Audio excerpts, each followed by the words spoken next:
Hey everyone, Matt Pisarcik from RazorEmporium.com. Today with another installment of our Razor Archive series, moving our way through the new improved series. We're going to be talking about the Tuckaway. Now this was a razor that was in production, again for the entire duration of the new improved series, 1921 through 1929. This is a travel-friendly version of the new standard razor. So this was a razor that allowed you to take apart the razor into 3 pieces. I know it sounds so mundane today, but that was honestly a very big revolution. And mine here is in a really nice original silver condition, and it has patina on it, and that's exactly how I like it. The razors were offered in both silver and gold.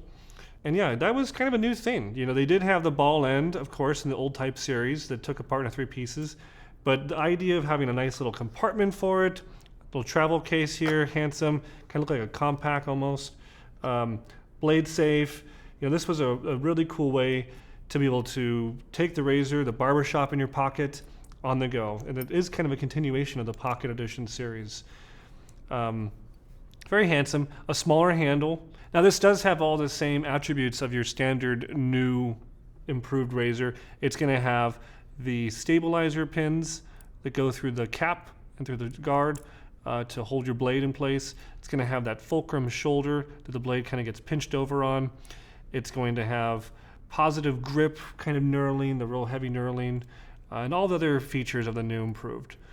But the real key here is the format. The format, the fact that it's a travel-ready razor.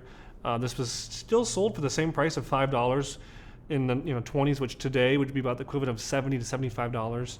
So definitely a razor that if you didn't have a little bit of money, would be kind of expensive. And this was the Roaring 20, so people did have money, but it was still kind of a upscale thing to have. Maybe businessmen would have this, maybe people that worked in banks and were traveling for business on railroad cars.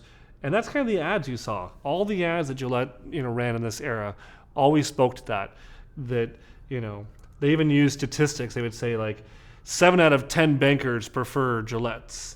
And that's just always kind of a funny thing to me that they were so specific. Imagine today seeing that you saw that 7 out of 10 web coders prefer the Fusion razor or something. It's just such a very specific thing to say. They did also feature a handsome cotton polishing cloth that you could use to kind of buff the razor or just kind of keep it safe in. This was a nice way to travel. You could just toss that into your knapsack or your suitcase and your briefcase and you're ready to go.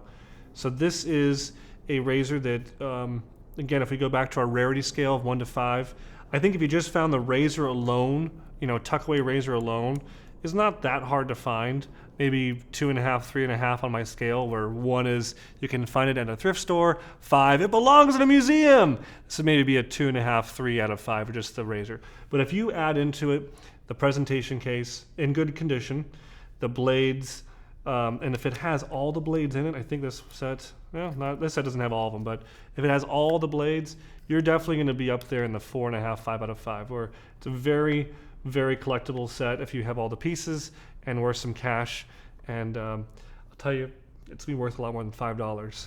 So hope you guys enjoyed today's episode. Thank you so much for watching. Leave a comment below, and if you do, you are entered in to win this, our official Razor Emporium Black and Blue t-shirt. Do you have a new improved razor? Do you have a Tuckaway? Have you ever traveled with one? Let us know below, and you're entered in to win. Thank you so much for watching. Please like, comment, subscribe to our channel, and we'll see you later at Razor Emporium for all things vintage shaving.